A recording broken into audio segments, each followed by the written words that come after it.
Mesdames et messieurs, bonjour et merci de suivre votre émission Pas de vie. Activité physique et sportive, une habitude aux 1000 vertus. En tout cas, c'est la thématique que nous allons aborder cette semaine sur cette émission. L'émission Pas de vie, c'est votre bien-être mental et physique qui nous importe à travers des thématiques qui vont susciter en vous un changement de comportement. Alors, pourquoi c'est important de faire le sport, en tout cas des activités physiques et sportives? Le spécialiste qui est dans ce studio se chargera de nous dire est-ce qu'il y a une différence entre faire le sport ou quand on parle d'activité physique et sportive. Et à quelle intensité faut-il le faire? Est-ce qu'il y a une certaine durée? Pour les enfants, pour les adultes, en tout cas c'est important pour tout le monde de faire le sport. Et pour en parler, nous allons recevoir quelqu'un que vous connaissez déjà très bien et que j'ai toujours du plaisir à recevoir sur cette émission. Il s'agit du docteur Marcos Dousson. Il est médecin, pédiatre, il est nutritionniste et il est membre de OSAM ONG. Docteur, bonjour. Bonjour, Madame Roufkat. Et vous êtes très beau aujourd'hui. Hein? Merci Je n'ai pas dit que ce n'était pas le cas avant, mais j'aime bien cet habillement. Merci beaucoup, merci beaucoup. C'est toujours un plaisir oui, d'animer ces genres d'émissions avec vous. D'accord. Alors, nous allons parler aujourd'hui de la nécessité de faire du sport. Déjà, activité physique et sportive, de quoi s'agit-il? Alors, merci beaucoup. Il faut dire que quand on parle d'activité physique, ça regroupe en fait le sport. Oui. Ça prend en compte les activités de la vie quotidienne, c'est-à-dire le fait de balayer, de bouger, de marcher, tout ça. Oui. Et ça prend également en compte les activités ludiques, c'est-à-dire les activités physiques qui participent au jeu. Et quand on joue par exemple au foot, bon, c'est qu'on joue pour son plaisir. Et c'est là où peut-être il y a une nuance à faire parce que pendant qu'on fait des activités ludiques, sportives, c'est qu'il y a le sport compétition, mais il y a le sport en tant que jeu également. Donc, je pense que ce qu'il faut qu'on retienne, c'est que quand on parle d'activité physique, c'est le fait de bouger. De bouger. De bouger son corps. Donc, si je vais au marché, par exemple, là, c'est une activité physique? C'est déjà une activité physique. D'accord. Lorsque vous marchez, c'est une activité physique. Lorsque je danse?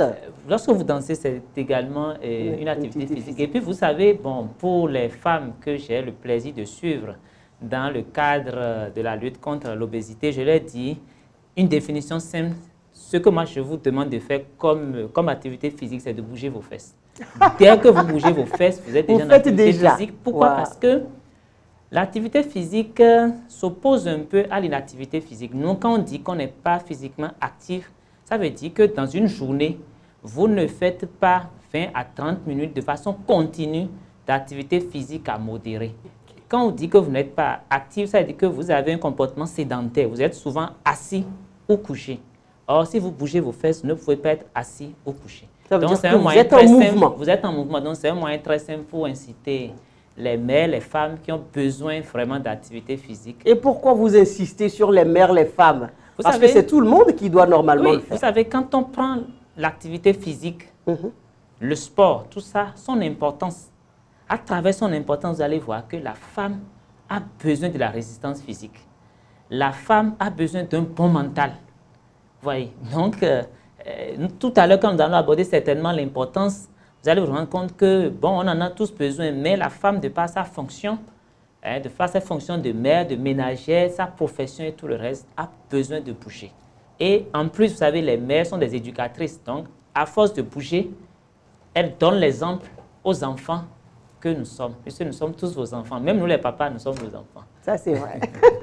Alors, quand est-ce qu'on parle d'inactivité? C'est vrai que vous avez un peu brossé cela, mais je veux que vous entriez peut-être plus en détail. Oui, l'inactivité physique, quand vous êtes devant le médecin ou le nutritionniste qui vous parle d'inactivité physique, ça veut dire que quand il vous a posé la question pour évaluer un peu comment vous passez votre journée, c'est-à-dire il s'est rendu compte certainement que dans une journée, en 24 heures, vous n'avez pas eu à pratiquer une activité physique modérée à intense. Qu'est-ce que nous mettons dans modéré à intense? Modéré, c'est par exemple la marche continue. C'est par exemple laver la voiture, par exemple. C'est des activités qui doivent augmenter votre fréquence respiratoire. C'est-à-dire en le faisant dans ces... Ça vous essouffle d'une façon... Ça vous essouffle. Si ça vous fait transpirer encore, c'est bien. Maintenant, intense, ça veut dire que ça vous fait transpirer et puis c'est un peu plus élevé que le niveau modéré. Mais tout au moins, il faut que vous ayez pratiqué une activité continue qui vous amène à être un peu plus essoufflé que d'habitude. Donc, vous voyez un peu. Mais on peut être actif et avoir un comportement sédentaire. Parce que souvent, dans les consultations, on dit la sédentarité. La sédentarité, c'est le fait que dans une journée, vous avez adopté la position assise ou couchée de façon dominante. Et souvent, ça, on l'observe en rapport avec les professions. Quand vous voyez, par exemple, quelqu'un qui travaille à la banque, qui est au comptoir, il va passer tout son temps assis. Il est devant quelqu'un qui travaille devant l'ordinateur, il va passer tout son temps assis. Quelqu'un qui aime lire, par exemple, il peut occuper sa journée. Le matin, il peut se lever pour aller faire 20 à 30 minutes d'activité physique, intense même, mais le reste de sa journée, il a une position assise dominante. Et ça, c'est un comportement sédentaire. Donc, voilà un peu... Ah oui, mais dans ce cas, alors, le matin, la personne a fait sa marche peut-être continue, une marche rapide de 30 minutes. Après, elle est venue rester peut-être assise au niveau de sa caisse à servir les clients. Là, on dit qu'elle est sédentaire. Elle a un comportement sédentaire. Mais elle est quand même, on ne peut pas parler d'inactivité, mais on dira qu'elle a un comportement sédentaire. Vous savez, quand vous ne faites pas d'activité physique, au moins d'activité physique régulière, ce n'est pas bon. C'est-à-dire, sur le long terme, ça va vous prédisposer à des maladies données. Mais le problème, quand vous avez un comportement sédentaire, l'implication en nutrition, c'est que ça nous permet d'agir en fait sur votre façon de vous alimenter. Déjà, quand vous faites l'activité physique, vous entretenez votre corps. C'est quand vous faites le vidange pour votre voiture, vous entretenez votre corps, vous sollicitez votre cœur, vous les entraînez à ne pas être moches, à dire, vous leur donnez réveiller, comme on le dit. Mais lorsque vous avez un comportement qui est sédentaire, par exemple, rapidement, vous allez conduire vers l'obésité. Puisque, quand vous allez faire le sport le matin, après, vous allez manger. Mais vous mangez, vous ne bougez pas. Donc, quand vous ne bougez pas, ce que vous mangez est stocké en même temps sous forme de graisse. Vous voyez un peu. Donc, le comportement sédentaire, ça intéresse beaucoup plus en nutrition par rapport à l'obésité notamment. Dans tous les cas, il faut bouger. Il faut bouger. Oui. Et lorsque, par exemple, une mère au foyer, une femme qui passe tout son temps, elle ne va pas au service, mais à la maison, elle va balayer. C'est elle qui fait la cuisine, elle sera en train de bouger à gauche, à droite. Est-ce que cette femme-là a forcément besoin d'une autre activité pour se maintenir en forme? Vous voyez, cette femme, par exemple, elle n'a pas un comportement sédentaire. Parce que tout au long de la journée, elle a l'occasion de bouger. Oui. Mais vous savez, rien ne prouve que ces activités qu'elle a eu à faire au cours de la journée, que ça l'a amenée à s'essouffler. Elle n'a pas sollicité son cœur, elle n'a pas sollicité la respiration. Elle n'a pas eu l'occasion de se surpasser. Vous voyez, parce que, donc là encore, il y a quelque chose qui manque. Donc là, on va trouver qu'elle est inactive, mais on ne dira pas qu'elle a un comportement sédentaire. Et vous savez, ce qu'on veut d'abord voir dans un premier temps, c'est l'activité physique. C'est après qu'on voit que la personne a l'activité physique de base, au moins maintenant qu'on va aller voir de près le comportement sédentaire. Donc, ça veut dire qu'il faut vraiment œuvrer pour les deux. Il faut être physiquement actif, donc s'entraîner tous les jours. Et au cours de sa journée, trouver des occasions pour bouger, pour ne pas rester longtemps assis ou couché. D'accord. Voilà. Et c'est quoi l'importance du sport? Qu'est-ce qu'on y met dedans en fait? Vous savez, l'importance du sport, c'est à plusieurs niveaux. D'abord, ça donne de la résistance physique. Et vous savez, la résistance physique, on en a besoin. On en a besoin dans les activités de la vie quotidienne. Parce que vous allez voir peut-être deux personnes, vous allez m'excuser de me focaliser sur la femme parce que en tant qu'organisation de services d'aide à la mère et à l'enfant, la femme est au centre de vos préoccupations. De nos préoccupations. Vous allez voir deux femmes, par exemple, elles ne vont pas avoir la même rapidité à nettoyer le sol. Oui. Et elles ne vont pas avoir la même résistance lorsqu'il s'agira, par exemple, d'aller puiser de l'eau ou bien de marcher pour qu'on amène son enfant à l'école. Oui. Donc, je ne sais pas si vous voyez un peu l'importance de la résistance. Oui. Celle qui s'est entraînée est plus résistante. Elle va sentir moins la fatigue parce qu'elle a déjà appris à se surpasser, à se dépasser. Donc, le sport, ça augmente la résistance physique. Et cette résistance physique, ça sert dans certains métiers. Quand je prends le métier de journaliste, par exemple, vous allez sur des reportages. Et si vous n'avez pas l'habitude de vous surpasser, vous n'allez pas dire que c'est tous les reportages qui se passent de la même manière. Peut-être que vous serez, on a vu un président qui a marché dans ce pays. Si vous êtes dans ce lot-là, imaginez. Si vous n'étiez pas préparé, vous allez laisser certainement votre cadreur faire le chemin oui, seul. et vous serez derrière. Voilà, donc c'est pour vous montrer un Mais exemple. encore qu'il y a des femmes cadreurs. Nous, par exemple, chez les professionnels de la santé, quand on voit les infirmières, il faut faire des soins, il faut aller dans les hospitalisations. Quand on voit les chirurgiens, les sages-femmes, il faut faire des accouchements. Et même parlant de l'accouchement, vous voyez, la femme accouche. Oui. Et le fait d'accoucher, par exemple, ça a besoin de la résistance physique. Donc, une femme qui fait le sport va avoir une facilité à accoucher qu'une femme qui ne fait pas le sport. Et puis, j'irai même plus loin en parlant de l'acte sexuel. L'acte sexuel, qu'on le veuille ou non, ça demande de l'effort physique. Donc, une femme qui fait le sport aura certainement des atouts. Des atouts, plus de résistance. Donc, bon, mais ce n'est pas seulement que les femmes, les hommes aussi. Les hommes aussi. Bon, donc, il ne faut pas que les hommes pensent que je les exclus. Donc, c'est important pour tout le monde, femmes, enfants, hommes, pour tout le monde. Il faut faire des activités physiques. Maintenant, quand on quitte la résistance physique, oui, il faut voir également le mental. Le sport permet en fait d'avoir un meilleur mental. Parce que quand vous faites le sport, vous vous surpassez. Oui. Il y a une citation qui dit que quand vous faites le sport, ça dépasse la peur. C'est comme si ça vous crée une peur et ça vous amène à dépasser en même temps cette peur-là. Oui. Quand vous faites le sport, c'est comme si vous-même vous créez une fatigue, mais que vous essayez maintenant de la vaincre. Vous vous entraînez, tout ça, ça améliore votre mental. Et puis moi, je me suis amusé, hein, là également, à voir les métiers les plus stressants. C'est lesquels? Quand vous voyez les métiers les plus stressants, vous allez voir tous ceux qui sont dirigeants d'une entreprise, ceux qui sont dans les événementiels, qui organisent des événements, les professionnels de la santé, les journalistes. Tous ces métiers, c'est des métiers qui vraiment demandent du stress. Voyez, donc, quand vous êtes dans un métier qui demande du stress, forcément, vous avez besoin de faire le sport pour donner un meilleur rendement parce que le stress va impacter négativement sur votre rendement. Sur votre rendement. Donc, voilà autant d'exemples. On peut vraiment s'éterniser sur les bienfaits du sport. Il y en a tellement au plan psychologique, la maîtrise de soi, le lâcher prise. Voyez, bon, la façon de gérer, la confiance à soi, donc, voyez, tout ça. Parce que lorsqu'on fait du sport, on se taille une certaine silhouette. Voilà, et puis il se permet de se mettre de l'avant. Et je sais que les femmes sont vraiment sensibles à ça. Ah bon? Voilà, vous êtes dans le secret, je suis très bien placé pour le dire parce que je suis dans une ONG qui s'intéresse à la mère et à l'enfant et je suis pédiatre. Donc, vous savez, je passe plus de la moitié de mon temps à échanger plus avec des femmes qu'avec des hommes. Donc, ça, c'est vrai. Que si je le dis, vous pouvez... Oh ben oui, je le comprends. Voilà. Je le comprends. Alors, docteur Marcos Dousso, à quelle fréquence, c'est quoi la régularité en réalité du sport qu'on doit faire? Ok, merci beaucoup pour cette question. Effectivement, quand on dit de faire du sport, il faut voir effectivement la régularité, il faut voir l'intensité. Oui. Ok. Alors, par rapport à la régularité ou bien par rapport à la fréquence, c'est qu'il faut faire le sport tous les jours. Idéalement, c'est tous les jours. Et quand nous parlons du sport, nous ne parlons pas forcément du sport compétition. C'est le sport en tant que dépassement de soi. C'est-à-dire, le matin, par exemple, il faut courir, il faut faire la marche. Et il y a des recommandations en la matière. Les recommandations demandent à ce que, quand on est un adulte, que ce soit homme ou femme, qu'on fasse 150 à 300 minutes d'activité physique modérée. L'activité physique modérée, par exemple, c'est la marche rapide. Donc, quand vous faites les calculs, ça fait en moyenne 20 à 30 minutes par jour.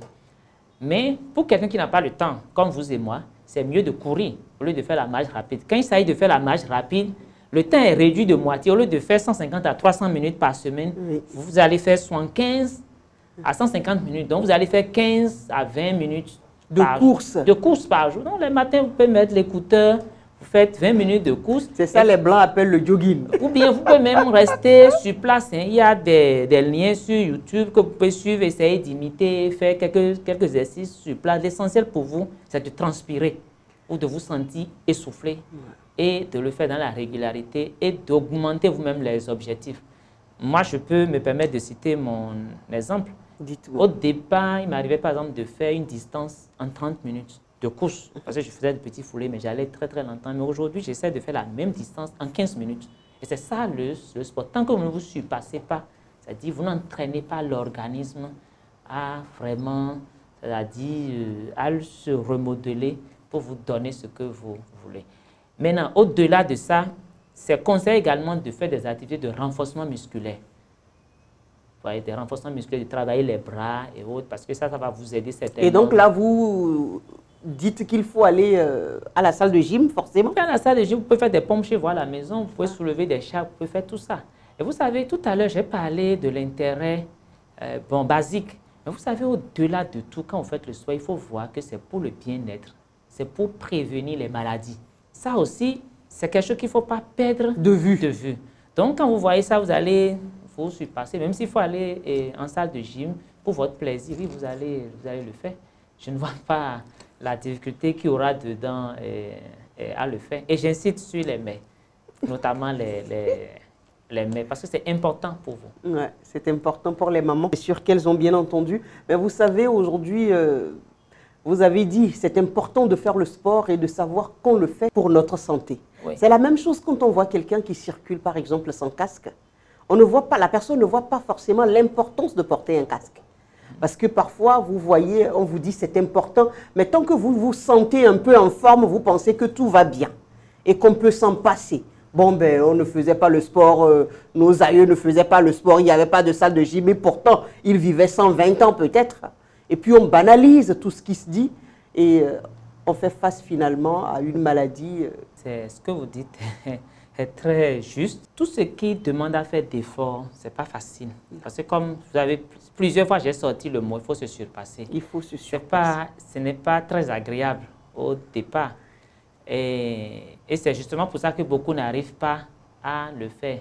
Mais là encore, on se fait prendre à notre piège parce que, vous savez, aujourd'hui, on est obligé d'aller faire le sport de façon active. Il y a des gens qui, sans s'en rendre compte par rapport à leur métier, quand vous voyez quelqu'un, par exemple, qui est docker au port, quelqu'un qui est un maçon, quelqu'un qui est une vendeuse, bon, naturellement, il fait déjà le sport. Mais c'est que nous, on a un mode de vie qui ne nous permettent pas de faire le sport. Donc, nous devons maintenant aller faire le sport de façon active. Et le problème qui se pose souvent, c'est qu'on n'est pas toujours conscient des avantages d'aller faire le sport, mais on ne prend pas conscience des conséquences de ne pas faire le sport. Et les conséquences de ne pas faire le sport, c'est les maladies. Il faut bien insister sur les conséquences, peut-être pour réveiller ceux qui sommeillent. Le fait de faire le sport réduit la mortalité prématurée de 30%. Les études sont unanimes dessus. C'est-à-dire que si vous prenez 10 personnes qui ne font pas le sport, il y aura 3 ou 4 qui vont faire une mort prématurée. Ensuite, quand le fait de ne pas faire le sport augmente le risque de l'obésité et du diabète de type 2 de 60%. Ça veut dire que si vous prenez 3 personnes qui ne font pas le sport, 2 tiers vont développer le diabète. Voyez un peu. Les conséquences sont dramatiques. Même le cancer du sein, il est dénoté, il est dit que quand vous faites la pratique du sport, diminue le risque de cancer du sein de 20%. Ce n'est pas négligeable. Les bienfaits Donc, sont non énormes. seulement on n'est pas conscient de tout ça, ou bien on est conscient, mais les contraintes que ça demande, les priorités qu'on doit déplacer pour le faire, on n'a pas toujours la présence d'esprit de faire ce sacrifice parce qu'on est dans le train de la vie, comme ça se doit. Et il faut aussi dire que parfois on n'est pas encouragé par les proches. C'est-à-dire quand vous êtes dans un milieu où personne ne fait le sport, vous vous sentez bizarre. Exactement, vous vous sentez parfois, vraiment moi, quand bizarre. je me lève le matin de chez moi et que je commence à courir dans le quartier, je ne retrouve pas beaucoup de gens comme moi. Au début, ça me gênait un peu, mais après, il faut penser au bien-être, à son bien-être, à sa santé. Et oublier tout le reste. Oublier tout le reste. Parce qu'au début, vous savez, les gens se moquent de vous, hein, mais après, quand ils commencent à voir que, bon, que vous êtes en pleine forme, ne prenez pas les cachets, vous êtes toujours en plein, ils commencent à vous demander, et c'est vous qui devenez leur leader. Ils commencent maintenant à faire comme vous. Donc, n'attendons pas les autres, faisons le sport, et puis les autres vont nous suivre. Et aussi les enfants surtout, les enfants vont nous copier. Ouais, exactement. Voilà. Et donc, si je comprends ou si je résume, ça veut dire que pour mettre un terme ou pour prévenir les maladies chroniques, l'essentiel, c'est d'avoir déjà des activités physiques et finalement de faire le sport. Oui, vous savez, le sport, non seulement ça prévient les maladies chroniques, ça donne la résistance physique, comme je l'ai dit, et ça permet également d'avoir un bon mental. Donc, au finish, ça contribue à la longévité et ça contribue à un bien-être. Et ça fait même économiser de l'argent. Parce que, bon, vous savez, tout ce qu'on met dans les maladies chroniques, ce n'est pas de la blague, sans même compter la souffrance que ça génère. Et même là, je ne parle même pas encore de l'obésité. Le sport, ce n'est pas forcément l'obésité, c'est d'abord pour son bien-être.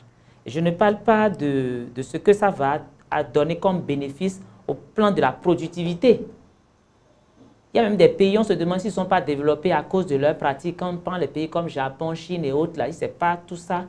L'alimentation et le sport qui est certainement la base de leur développement. Parce que si, bon, vous ne faites pas le sport, vous n'êtes pas forcément productif.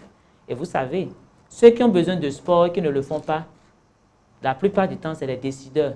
C'est des gens comme vous et moi qui sont des faiseurs d'opinion et qui décident du sort des autres. Donc, vous savez, c'est une question importante qui passionne beaucoup l'ONG et qui est une question très prioritaire sur nous, sur laquelle nous travaillons tous les jours. D'accord. Et vous avez prévu, l'ONG a-t-elle peut-être prévu une salle de gym ou bien des séances de sport peut-être une fois dans une semaine pour motiver ces patients ou tout le reste? Nous travaillons avec des assistants sociaux qui ne cessent de le dire à ceux qui veulent, ceux qui sont dans des difficultés, le stress et tout, dans l'obésité et autres.